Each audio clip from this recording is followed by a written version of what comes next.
Ladies and gentlemen, welcome to Simulation for the Nation and another how-to tutorial on this Monday. Today, we're going to be looking into crop textures and how we can make your crops look even more realistic than they are in-game as it stands.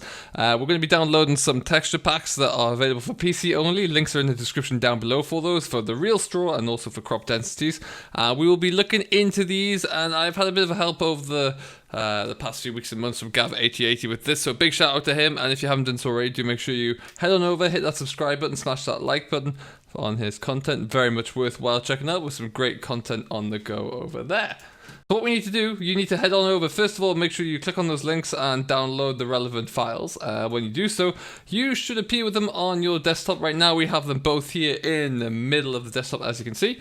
So what we need to do, we need to extract both of those first and foremost, so we can get to the actual context of, or the contents of the file there. So there is number one, and that's the real straw all done. And then we're just going to minimize that and do number two as well. There we go, just drag that over there.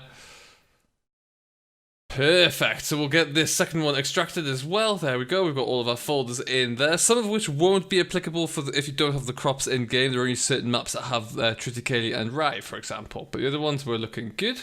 Right now then, what you need to do, you need to go into a specific location within your game folder. So you go to local disk, C drive, you go to program files, 86, farming simulator, and then we're going to data to begin with.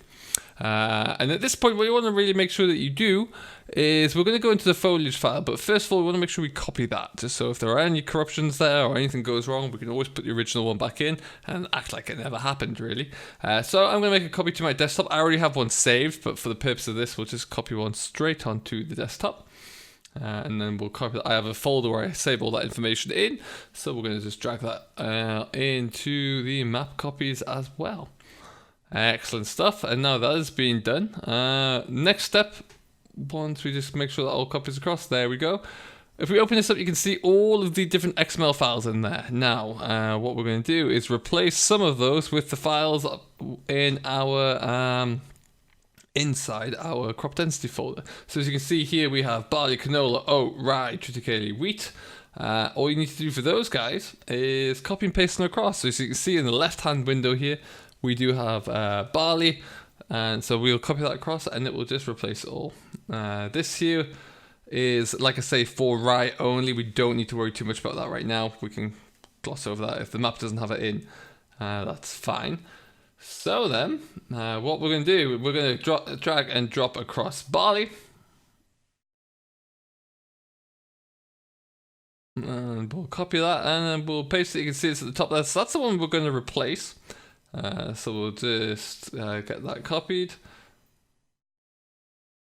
Control C to copy it across, and Control V will replace this file. Yeah, now as it will ask me for admin privileges to do so, and now so we add that, and we're going to do the same for the canola, oat, and the rye and the wheat as well. I'm going to put the triticale and rye into the file. It's not going to make too much of a difference right now because, like I say, the game doesn't actually have those as standard. But yeah, you'll get to see kind of how that all looks, which is pretty darn cool. Copy those two across as well for the oat and the rye. Continue, asks you twice because there are two different files we're bringing in, and then for the triticale and the wheat. Control C and Control V. Perfect. And now we've got those two pasted in. What we're going to do, that's all we need to do really for that, so we can close all these down. Now we're gonna, now that we've got all those two done, we are actually gonna go and move across to the straw. So let's we can open up our real straw texture file. And now this looks a little bit different. You'll notice this is not the straw diffuse that we're used to. It does not fit into this same folder here, so we actually have to go out a level. So we go back to Farming Simulator, we go into data, and this time though, we go down to maps, and in maps we'll go into textures. This is a shared file because it's straw across all of the maps. So what we can do for that then is in textures, into shared, and then somewhere down here you'll see all these different texture files are here, but we want to change, you'll see straw diffuse, and that's the puppy that we want to change out. So that's what we're going to have a look into doing. Once again though, it's a very simple, it's a copy and paste across, at which point there it will be good to go. So, as you can see, that has been copied across there, and we will start up the game and see how that looks. Alright then guys, as you can see, we are standing in a carpet of wheat, really. This is in its first growth stage, and look at it, it is just thick, even, and a lovely looking crop all the way across. That looks far better. You'll see right about now, I'm going to put a little picture of what it looks like without the crop textures in there, and you can see it looks completely different. Now, as I did mention earlier on there, low to medium graphics cards may find this a little bit hindering for the performance. Higher graphics cards should be pretty darn good. So we will continue to use it. We have a high graphics card here. I have just updated my shader drivers as well, so that should kind of ease things out even more. But great looking crop there, really does look very, very nice indeed. So we're going to leave it here for now. Thank you ever so much for watching. I have been Simulation for the Nation. I do hope you have enjoyed.